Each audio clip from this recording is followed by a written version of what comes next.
This channel does not promote any violent, harmful, or illegal activities. All content provided by this channel is meant for an educational purpose only.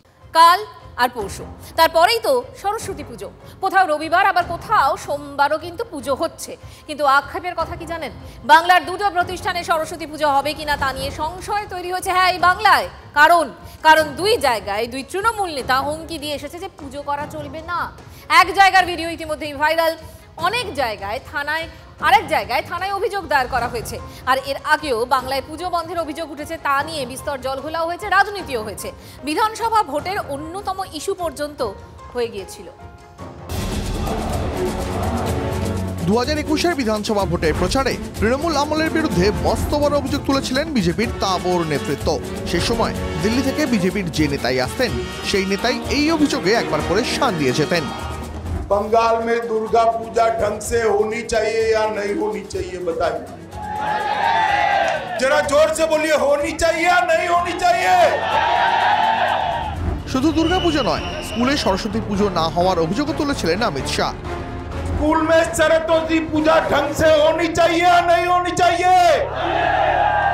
अभी ममता दीदी के राज में दुर्गा पूजा करने के लिए court में जाना पड़ता है। একই অভিযোগ নিয়মিত করতেন বঙ্গ বিজেপির নেতারাও।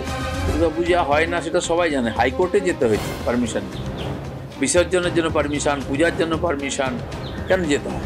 তৃণমূল যদিও গোড়া থেকেই অভিযোগ অস্বীকারের পথে হেঁটেছে। যারা একসময় বাংলার কৃষ্টি সংস্কৃতি ঐতিহ্যকে আক্রমণ করে বলেছিল বাংলায় দুর্গাপুজো হয় না, তারাই আজকে বাংলায় এসে দুর্গাপুজো উদ্বোধন করতে আসছে। এটাই বাংলার দুর্গাপুজোর ঐতিহ্যের জয়। 21-এর অভিযোগই আবার ফিরে এসেছে 25-এ। Bureau report, TV9 Bangla. প্রথম অভিযোগ উঠেছিল নদিয়ার হরিণঘাটায়। তৃণমূল নেতা আলিমুদ্দিন মণ্ডলের হুমকির ভিডিও দেখিয়েছিলাম আমরাই। এবার সরস্বতী পুজো বন্ধের হুঁশিয়ারি কলকাতাতেই, মুখ্যমন্ত্রীর কলেজে। ভাবুন, থানায় অভিযোগ দায়ের হলেও পুলিশ নীরব, অধরা অভিযুক্ত সাব্বির আলী। আপনার 24 ঘন্টাও লাগবে না, 24 ঘন্টা আপনি এইভাবে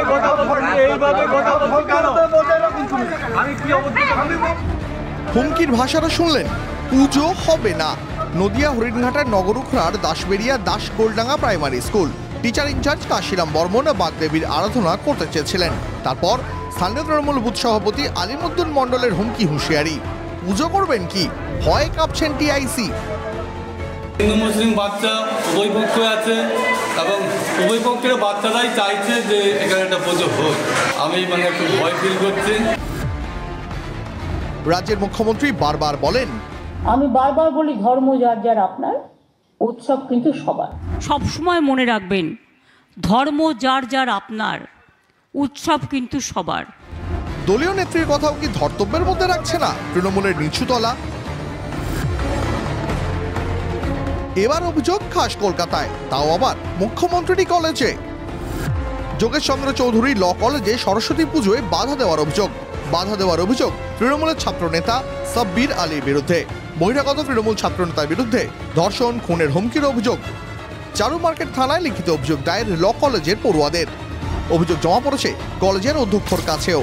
বাইরের কিছু বহিরাগত যারা আর কি বাইরের লোক, বেসিক্যালি মোহাম্মদ সাব্বির আলী এবং গ্রুপ, ওই জায়গার তোলাবাজ, তারা কলেজের ভেতরে ঢোকে আমাদের সরস্বতী পুজোকে প্রিভেন্ট করার চেষ্টা করে।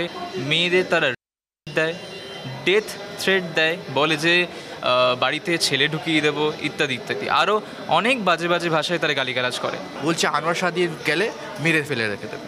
এটা কি ওদের এলাকা? এই তোলাবাজিরা কি করছে আমাদের এগেনস্টে? আমরা তো সাধারণত একটি আর্টিকেল 21 রাইট টু লাইফের আমরা একটা ফেস্টিভ্যাল সেলিব্রেট করার অধিকার চাইছি, প্রত্যেকটা স্টুডেন্টের অধিকার নেই। এই সাব্বির আলীর বিরুদ্ধে এর আগেও একাধিক অভিযোগ জমা পড়েছে। আদালতের নির্দেশে ক্যাম্পাসে ঢোকা বারণ বহিরাগতদের, তারপরেও লাগাতার তাণ্ডব। এমনই দশা, কলেজে যেতে পারেন না খোদ অধ্যক্ষ। যে টিআইসিকে এই সরস্বতী পুজোর দায়িত্ব দেওয়া হয়েছে তাকে এবং তার সঙ্গে একজন অধ্যাপিকা ছিলেন, তাদের রাস্তায় 40 জন ঘিরে ধরে কালকে হিউমিলেট করেছেন এই সাব্বির আলীর বিরুদ্ধে। তারপরে তিনি আজকে আমাকে জানিয়েছেন তিনি আর কলেজে যাচ্ছেন না। আমাদের দেশে আইনটা কি, ঘটনাটা বিয়ন্ড লিমিট যখন চলে যায়, যখন সাব্বির আলী শেখ শাহজাহানে রূপান্তরিত হয়, তখন পুলিশ ব্যবস্থা নেয়। অভিযোগ ওঠার পর থেকে সাব্বিরের খোঁজ নেই, আর চরমে রাজনৈতিক চর্চা।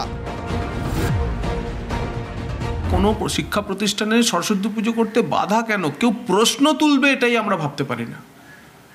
মালদা, মুর্শিদাবাদ, উত্তর দিনাজপুরের বহু এলাকা যেখানে হিন্দুরা সংখ্যালঘুতে পরিণত হয়েছে, সেখানে সরস্বতী পুজো উঠে গেছে। যদি মাননীয়ার হাতে আর রাজ্যের ভার থাকে, তাহলে সারা পশ্চিমবঙ্গ থেকেই সরস্বতী পূজা উঠে যাবে। এখন নতুন নতুন নমুনা পেশ হচ্ছে, কিন্তু এগুলোর মধ্য দিয়ে একটা সাম্প্রদায়িক বিভাজনের একটা বিষাক্ত গন্ধ আমি পাচ্ছি। যোগেশচন্দ্র কলেজে সরস্বতী পুজো হতে দিচ্ছে না, এসব হাস্যকর অভিযোগ। কেন, কি কোনো টেকনিক্যাল সমস্যা আছে কি না, এগুলো কোনো কলেজের স্থানীয় বিষয়।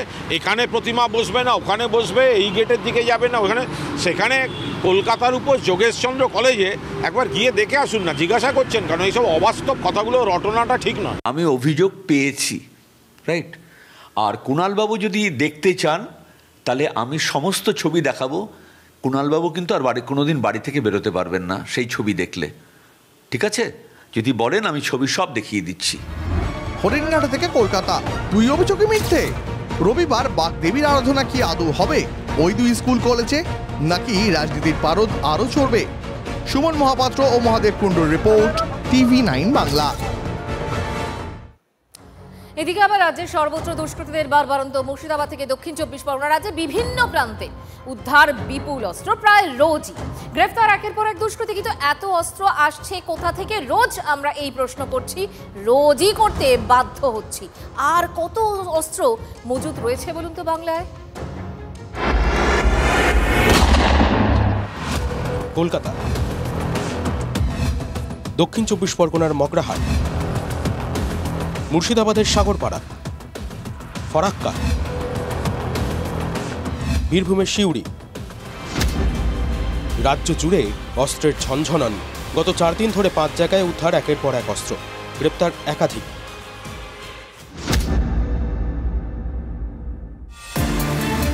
বুধবার রাতে মুর্শিদাবাদের সাগরপাড়ায় অভিযান চালায় পুলিশ। কুমারগ্রাম থেকে নিউটন মণ্ডল নামে এক ব্যক্তিকে গ্রেপ্তার করা হয়।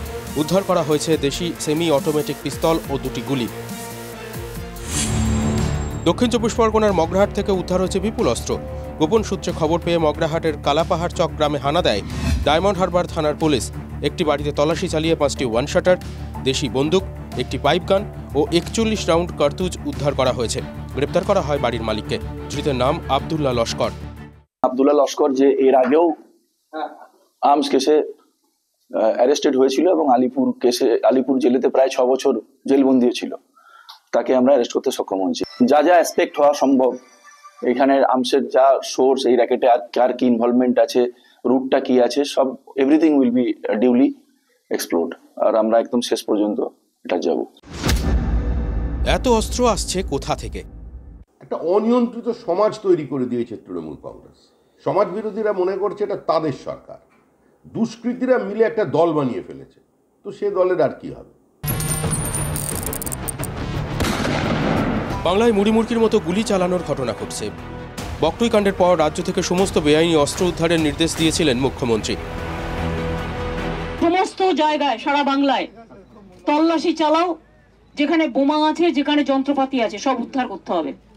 এবং পুলিশ যে অ্যাক্টিভলি কাজ করবে তাকে সালাম জানাবে, আর যে অ্যাক্টিভলি কাজ করবে না, এনজয় করে বেড়াবে, তাকে পুলিশে চাকরি করার প্রয়োজন নেই। তারপর প্রায় 3 বছর হতে চলেছে, এখনও একাধিক জায়গা থেকে উদ্ধার হচ্ছে অস্ত্র। তাহলে কি পুলিশ প্রশাসনের অপদার্থতা? শুভেন্দু হালদার ও কৌশিক ঘোষের রিপোর্ট, TV9 বাংলা। অপদার্থতা ছাড়া আর কি বা বলা যেতে পারে বলুন তো? এই তো 2 দিন আগে বীরভূমের সিউড়িতে আগ্নেয়াস্ত্র নিয়ে দাপাদাপি, তবে সেই ঘটনা নিয়ে অন্য প্রশ্নও আবার উঠছে। মঙ্গলবার সিউড়ির গোলমালের গোড়ায় কি তৃণমূলেরই হাত? আইসির কলার টেনে ধরে গ্রেফতার হয়েছিলেন তৃণমূলের যুব সভাপতি বাবু আনসারি। পুলিশ কেন গিয়েছিল গ্রামে? অভিযোগ, 2 বহিরাগত গ্রামে আগ্নেয়াস্ত্র নিয়ে ঢুকে পড়ে, তাদের ধরে ফেলে গ্রামবাসীরা, আর তারপরই পুলিশ যায়। যদিও ধৃতের দাদা ইয়াসিন আনসারের অভিযোগ যে মারধর করে আগ্নেয়াস্ত্র কোমরে গুঁজে দিয়েছিল বিকাশ বাহিনী। দুটো ভাইকে ওরা সব গ্রামের লোকগুলো, ওরা 20-25 জন মিলে ওদেরকে, সবাই হাতে আর্মস ছিল, আর সব আর্মস বিকাশ রায় চৌধুরী দিয়েছে। কেন বালির মাফিয়া গুন্ডা তো সেজ ভাইয়ের কোমরে 2টো পিস্তল গুঁজে দিয়েছে, একটা ভাইয়ের কোমরে একটা পিস্তল গুঁজেছে, আর কত দানা দিয়েছে। ভাইয়ের আমার একটু হোশ এসছে, আমার ভাই কথা বললো, দাদা সবার হাতে আর্মস ছিল, এই আর্মসগুলো বিকাশ রায় দিয়েছে। কেন বিকাশ রায় দিয়েছে? বিকাশ রায় কাঁটা চালায় আর বাবুকে গুন্ডা রেখেছে। বিকাশ মানে বিকাশ রায় চৌধুরী, সিউড়ি তৃণমূল বিধায়ক বাবু আনসারি বিকাশেরই লোক বলে অভিযোগ। আর এই নিয়ে TV9 বাংলায় বিকাশ রায় চৌধুরী ও বিজেপি নেতা জগন্নাথ রায় চৌধুরীর বাগযুদ্ধও হয়েছে। এবার বাবু আনসারি বিকাশ যোগের অভিযোগ ধৃতের দাদারও। তাৎপর্যপূর্ণ মন্তব্য বীরভূমের জেলা সভাধিপতি কাজল শেখের। যে ঘটনা ঘটেছে সেটা কখনোই কাম্য নয়। বীরভূম জেলা পুলিশ অতি সক্রিয় আছে, আইন অনুযায়ী ব্যবস্থা নেওয়া হবে। এর মধ্যে আমার দলের বা কোনো বড় মাথাও যদি যুক্ত থাকে তার বিরুদ্ধে ব্যবস্থা নেওয়া হবে। এটা আমার কথা নয়, এটা মমতা বন্দ্যোপাধ্যায়ের কথা। কি বললেন কাজল শেখ? বড় মাথা মানে বড় মাথা বলতে বিকাশকেই নিশানা করলেন কি কাজল? জোর জল্পনা বীরভূমের রাজনীতিতে বিকাশ এমনিতেই অনুব্রত ঘনিষ্ঠ, আর অনুব্রতর সঙ্গে কাজলের ঠান্ডা যুদ্ধ এখনো চলছে। তবে কি সুযোগ পেয়েই তীর ছুড়লেন কাজল? পাত্তাই দিতে নারাজ বিকাশ। জগন্নাথ থেকে ইয়াসিন হয়ে কাজল, বিকাশের বিড়ম্বনা কি ক্রমশই বাড়ছে? ইয়াসিনের অভিযোগও উড়িয়েছেন বিকাশ রায় চৌধুরী। আছে, আইন আছে, তারা দেখবে, এটুকু বলতে পারি। আমি মানুষের কাছে বড় জায়গায় আছি, আর কে কি বললো তাতে আমার যায় আসে না। আমি কোনোদিন এই ব্যাপারটার মধ্যে ইনভলভ নেই, আর ইনভলভ থাকতে পারি না। আমি একটা ভদ্রঘরের মানুষ, ভদ্রলোকের মানুষ, শিক্ষা আছে, দীক্ষা আছে। ওয়ান লাইনার কি দাঁড়ালো? দ্বন্দ্ব, গোষ্ঠী দ্বন্দ্ব। কিন্তু তৃণমূলের এই দ্বন্দ্ব কি শুধুমাত্র বীরভূমে? হুগলি তারকেশ্বরের দুয়ারে সরকারের ক্যাম্পেও তো তৃণমূলের গোষ্ঠী দ্বন্দ্বলি। পরিষেবা দেবে কোন গোষ্ঠী তা নিয়েও তৃণমূলেরই দুই গোষ্ঠীর সংঘর্ষ আজ দেখলাম আমরা। পরিস্থিতি এমন জায়গায় পৌঁছয় যে বিক্ষুব্ধদের হঠাৎ উপপ্রধানের দেহরক্ষীকে বের করতে হয় আগ্নেয়াস্ত্র। পুলিশ হাত গুটিয়ে বসে আছে, পুলিশরা দেখো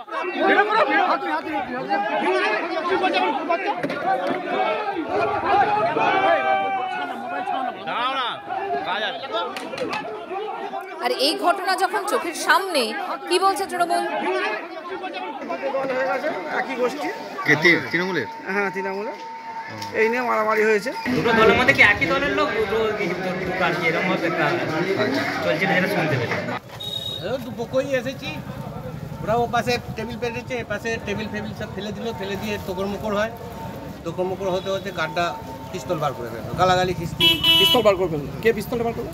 ওই যে আপনার সঙ্গে যে গানটা থাকে নিয়ন্ত্রণে আছে। হ্যাঁ সব ঠিকই আছে। আর একটু ছোটোখাটো সমস্যা হয়েছিল, আসলাম আসার পরে ভিতরে কোনো পলিটিক্যাল লোক থাকবে না, জয়েন্ট ভিডিওতে বললো কারা কারা থাকতে পারবে, তারাই থাকছে। স্যার আর্মস ছিল তো তাদের কাছে? হ্যাঁ আর্মস ওই একজনের সাথে সিকিউরিটি। এখানে আমি এই পঞ্চায়েতের উপপ্রধান, আমার প্রধান সদস্য সবাই ওখানে বসেছিল। হঠাৎ করে কিছু বিজেপির ছেলেগুলো আসে, তারা এসে ওখানে বসতে দেবে না আমাদের, মানে একটা বিশৃঙ্খলা করার চেষ্টা করেছিল। তখন আমাকে ধাক্কাধাক্কি করতে যায়, আমার সিকিউরিটিকে ধাক্কা থাকে। তখন সিকিউরিটি নিজের আর্মস বাঁচাবার জন্য, যে তার আর্মসটা না ছিনতাই হয়ে যায়, তখন সে আর্মসটাকে হাতে বের করে দিয়েছে। পুলিশ বলছে সব ঠিক আছে, কিন্তু বিরোধীরা তারা তো চুপ করে থাকবেন না। বিজেপি নেতা জগন্নাথ চট্টোপাধ্যায়ের বক্তব্য রইল। দুদিন আগেই তৃণমূলের এক বিধায়ক বলেছিলেন খুব তাড়াতাড়ি নাকি ক্লিন, ধপধপে কর্পোরেট তৃণমূল আসতে চলেছে। তারকেশ্বরের দুয়ারে সরকারের ঘটনা বুঝিয়ে দিচ্ছে যে ক্লিন, কর্পোরেট, ধপধপে সাদা তৃণমূল আসলে কেমন। তৃণমূলের এই দুষ্কৃতী বাহিনী, এদের অভ্যেস পরিণত হয়েছে বন্দুক উঁচিয়ে বুথ লুট করা, ভোট লুট করা। পুলিশ, দুষ্কৃতী এবং শাসক দলের ত্রিভুজ সর্বত্র এই কুশাসন, দুঃশাসন চালিয়ে যাচ্ছে। দুয়ারে সরকারে নিজেদের মধ্যে মারামারি, হামলা, বন্দুক উঁচিয়ে চলা এর সবচেয়ে বড় উদাহরণ।